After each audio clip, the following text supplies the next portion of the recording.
If a woman tells you her problems, it's not always because she wants you to solve them. And if you don't understand this truth, you'll push her away without even knowing it. Picture this. She comes to you frustrated about work, stressed about her family, or annoyed with her friends. You immediately jump in offering fixes, advice, solutions. Viewed instead of gratitude, you notice her mood shifts colder, distant, sound familiar. Here's the harsh reality. Most men never learn. When a woman shares her problems, it's rarely about the problem. It's about the test. The test of whether you can stand in her storm without losing your ground. And here's where Stoicism separates men from boys. If you're tired of fake dating advice and soft talk, stick with me because in the next 10 minutes, I'm going to show you the brutal but freeing truth. A woman tells you her problems not for answers but to see if you remain unshaken. Lesson 1. Don't fix, don't flinch, don't fold. When a woman vents to you, every fiber of your being will scream. Step in, help her, solve it. It feels noble. It feels protective. But here's the paradox. That impulse often works against you. Why? Because rushing to fix is not strength. It's anxiety. It's a desperate attempt to stop her discomfort so you can feel comfortable again. Ange feels that women are wired to sense whether a man is grounded or shaken. The Stoics knew this truth centuries ago. Marcus Aurelius wrote, "You have power over your mind, not outside events. Think about that.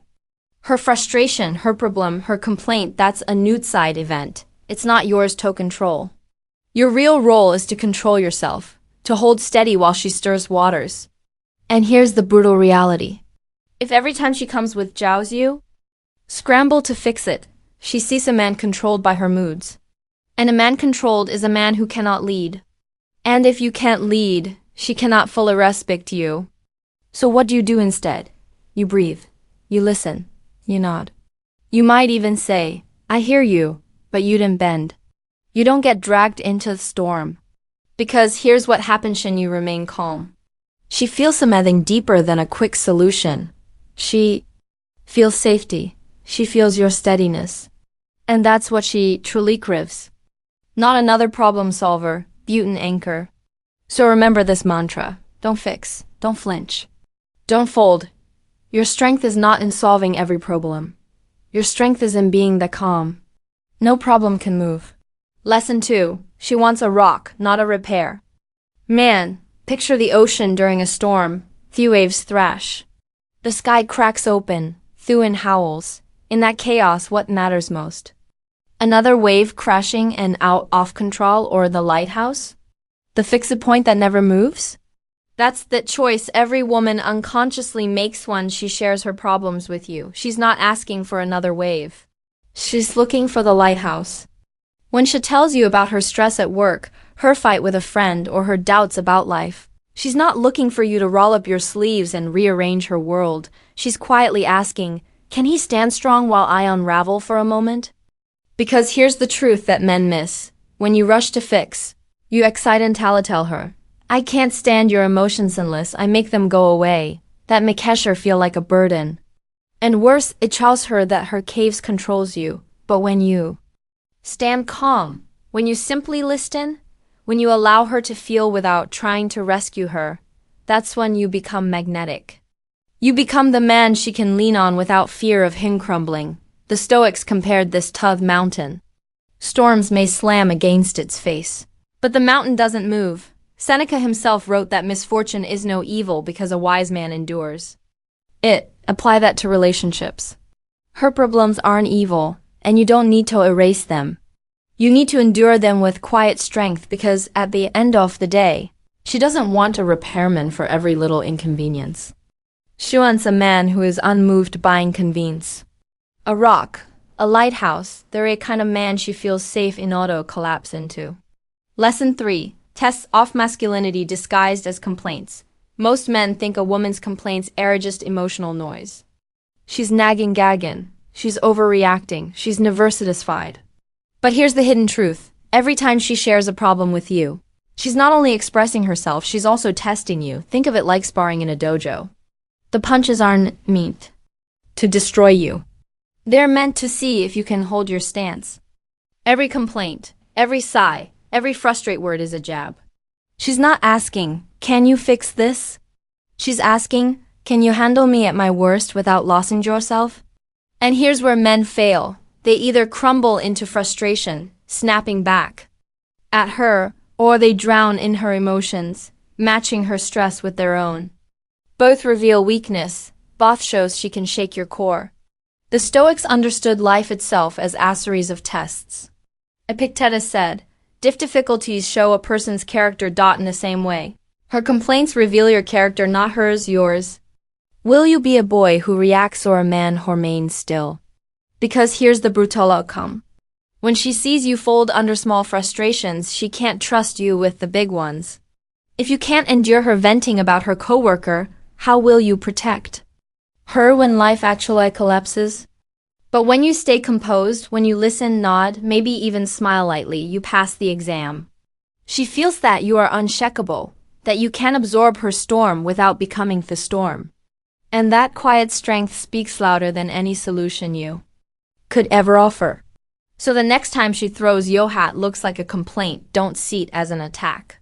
See it for what it truly is, a test of whether you are man enough to stand your ground. Lesson 4. Presence over performance. Harissa truth. Most men never learn. Women don't need your cleverness. They don't need your 10-step plan. They don't even need you to always say the right words. What they need is your presence. And presence isn't about talking, it's about being. It's the energy of a man who can sit in silence without fidgeting. The man Whose steady eyes say more than his smith ever could. Epictetus once said, it's not what happens to you but how you react to it that matters. The Semiples when a woman shares her problems. She doesn't measure your worth by the answers you give. She measures it by how you react. Most men overperform. They scramble to prove they're useful, giving advice, offering money, listing solutions. But all that effort has a hidden message. I need to earn your approval. And nothing kills attraction faster than a man who begs with his actions. But when you lean back, when you listen without rushing, when you let their words hang in the air without collapsing under them, you become rare. You radiate safety. Presence is power because presence creates trust and trust creates attraction. It tells her, no matter how loud the world gets, I am unshaken. So remember this, don't perform, don't prove, don't panic, just be there. Be still, be calm, be present. That's the kind of man she follow without question. Lesson 5. Scarcity creates magnetism. Look around at modern men. Approval hungry, over-explaining, explaining. Again, then texting paragraphs at 2 a.m. just to make sure she's okay. That's the majority. And that's why most men are forgettable. Scarcity is what creates magnetism. What's rare becomes valuable. And in today's world, a stoic man is rare. When every other man rushes to fix her, top-lease her, to smooth over her every discomfort, the one man who doesn't hands out, he's different. He's rare. Here's the irony. Women will often complain more to the men they respect most. Why? Because deep down they want to test the rock. They want to know if you're really as steady as Wapier. If you react like the crowd, you vanish into the crowd. But if you remain unshaken, calm, composed, immovable, you become unforgettable. Marcus Aurelius said, if it is not right, do not do it. If it is not true, do not say it. Apply that to women. If reacting doesn't serve you, don't do it. If explaining doesn't strengthen you, don't say it. Every time you resist the urge to fold, you spurt yourself from the masses. You stop being one of many and become one of few. And what is rare is desired. What is rare is respected. What is Raresh cannot stop thinking about. That Iswishi tells you her problems. Not to burden you, but to discover if you are truly scarce or just another man pretending to be strong. So remember, when she shares her problems, it's not about the problem, it's about you. Don't fix, don't flinch, don't fold. Be Therak, be the lighthouse, be the man she can't move. Because in a world of men woe break under pressure, the man who stays unshaken, that's the man she respects. That's the man she stays with. And if you want to know the next layer of female psychology, the hidden signs she likes you but is trying not to show it, Click video on your screen right now. It will reveal the subtle cues most men miss. And once you see them, you'll never look at women the same way.